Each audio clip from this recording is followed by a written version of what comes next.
Hello, everyone. Dr. Vicky here, speaking to you from the Seeds of Transformation Healing Center. It's time for Taroscopes. We're going to be doing the Taroscopes for the sign of Aries. That's Aries Sun, Aries Moon, and Aries Rising for the month of July 2024. Can you believe we're in July already? Oh, my goodness.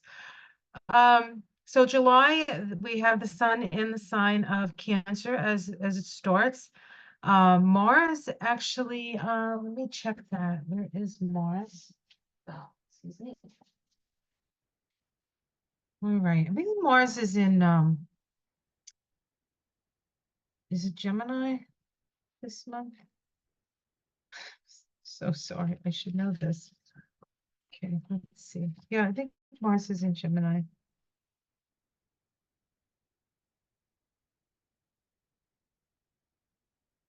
June. Okay. Mars, of course, is your ruling planet. And so whatever sign Mars is in is how you tend to like there's more energy in that part of your chart. Um, no, yes, okay, yes, no. Mars is in Taurus. Start the month moving into Gemini on the 21st.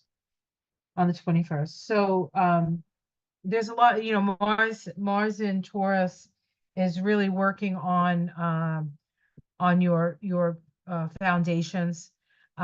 If you're a gardener, this is going to be a very like active time for you to have your hands in the soil. And then once on the 21st, it moves into Gemini, you sort of move away from that more like hands in the dirt, really practical energy into the energy of communication. So you might find yourself being more verbal. Now, I'm married to an Aries, and he is a man of few words generally, but every now and again he gets chatty. And it's always kind of interesting when he gets chatty. Um, but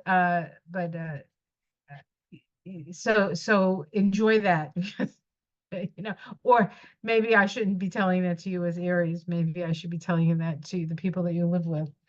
Wait, they'll say something eventually, right? So there is that. We do have actually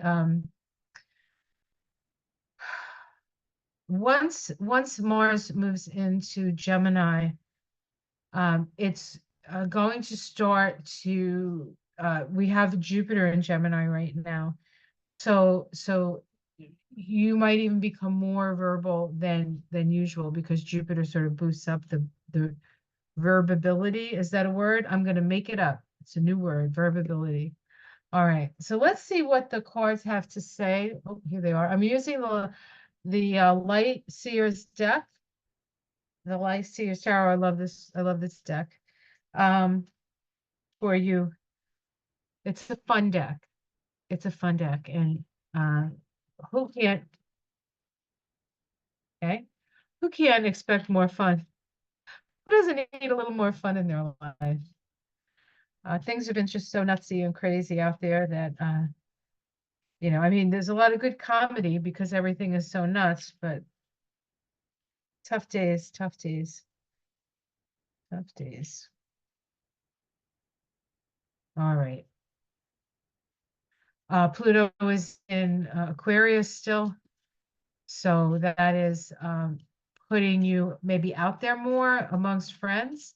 It is going to move back into Capricorn, but that doesn't happen until September, and it's only there until November 20th. So, and it goes back into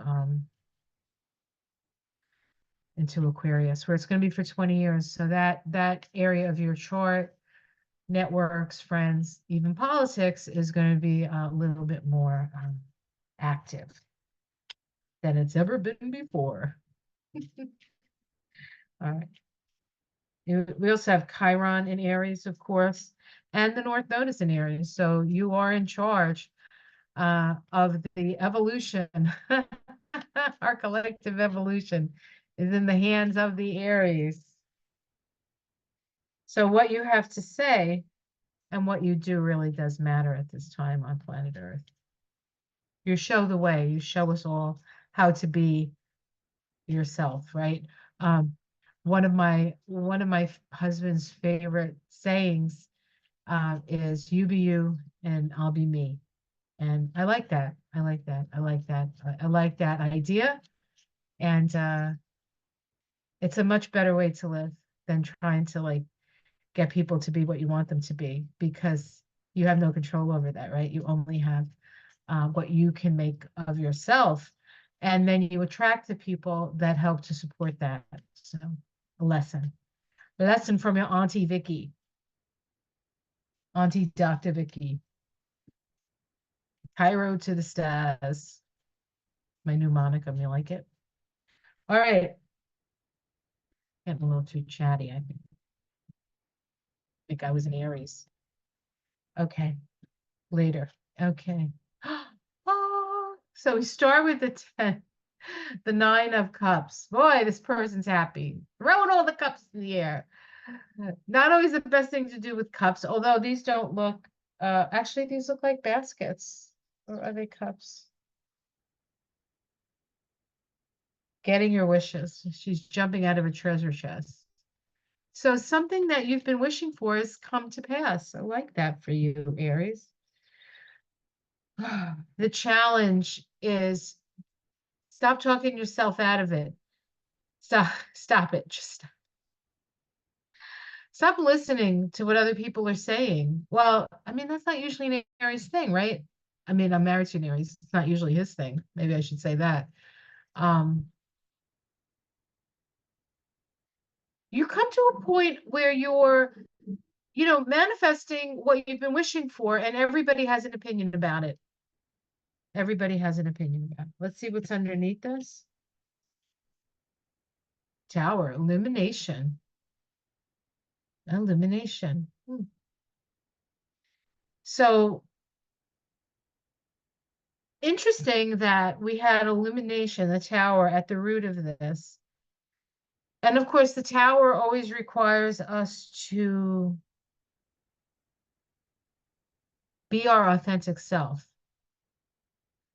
And with all the facades that come down, the thing is, Aries don't have a lot of facades to begin with. It's the first sign of the zodiac.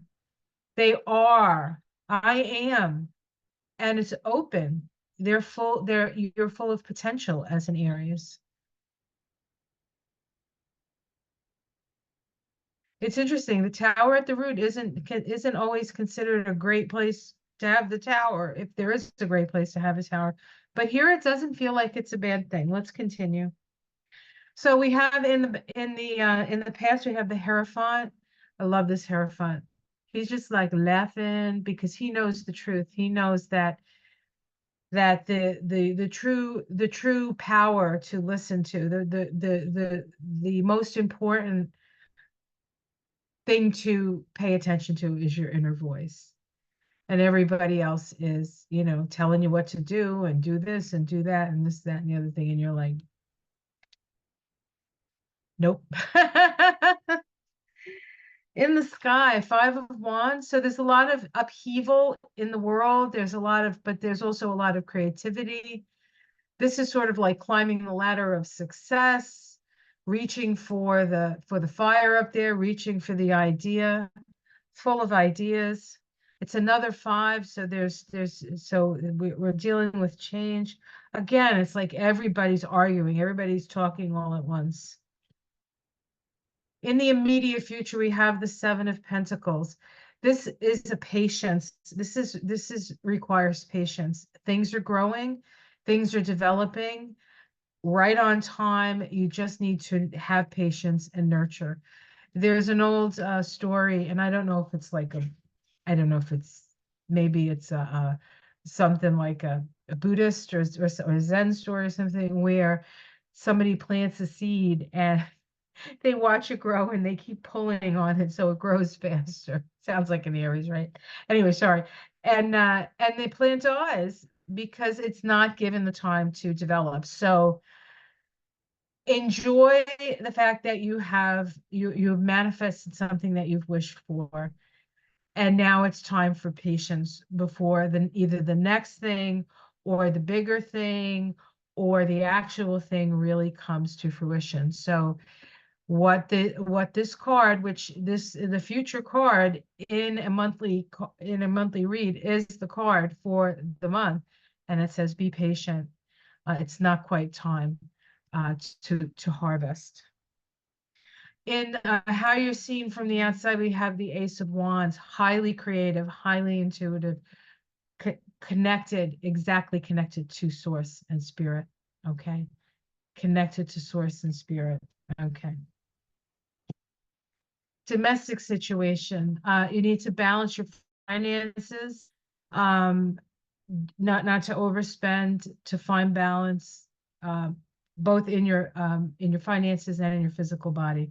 So you have to make sure that if you're working really hard, you're also resting. Okay, so you need a balance with that. Hopes and fears. The King of Cups. I don't think it's a fear. You're feeling some stuff though. You're feeling some stuff, and it's up to you whether it's something that scares you or something that you're hoping for. Um, yeah, it's here. You're feeling it here. And again, this guy is just sort of sitting quietly by the ocean. And so that is part of the work rest cycle you have to do. We have the Page of Wands, throwing your baton in the air. Messages from spirit, new ideas. By the end of the month, you'll be offering something new. And the Fool. A whole new life is before you. A leap of faith. A leap of faith. Underneath it, we have the Empress, which is abundance. The Lovers, which is choice, but it's a little hard to make that choice. All right. Again, we have these crows. So what I would suggest is according to this read, is don't allow your mind to take you places you don't need to go. I want to say ignore your mind.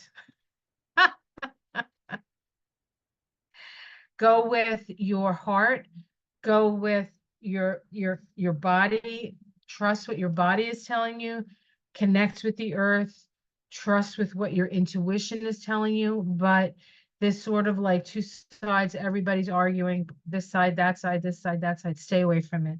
Stay away from taking sides even this month, because it's not going to serve you, because good things are happening for you, and that will just sap your energy, and you don't need it. You don't need it. All right. And maybe that's the realization. Maybe that's the realization that you come to. You know, sometimes when you're happiest and you think everybody's going to be on your side because they're like, oh, look, he did it or she did it, right? And then everybody starts to squawk and you're like, I would be happy for them. Why aren't they happy for me? Ignore them. Ignore them. All right. Let's pull a rune. As I'm sitting here, there's these big dark clouds coming overhead. They said we might get some rain today. Yeah. The sun will come out right now. Solilo, wholeness, the sun, illumination. It really is. Sun is shining on you, Aries. The sun is shining on you. Love it. Love your abundance. Love your happiness. Don't listen to what other people are saying, because they're full of their own problems and they're trying to put them on you. Don't let them. Okay. Have yourself a great month. If you like this video, give me a thumbs up. I'll say in your feed. Share it with an Aries if you want. They need to hear this. If you would like to have a reading with me, I do combination astrology, numerology, Kabbalah readings. They're unique, and most people really like them. I do have availability, although I'm getting busy again. So, but you know, throw your hat in the ring. The links are below if you're interested in that. Otherwise, I'll see you again next month for Taroscopes. And join me every morning as I walk through the garden and talk about the stars and share the beauty that surrounds me. It's a healing place for me, and I like to share that with you. All right, everyone, take care. Namaste.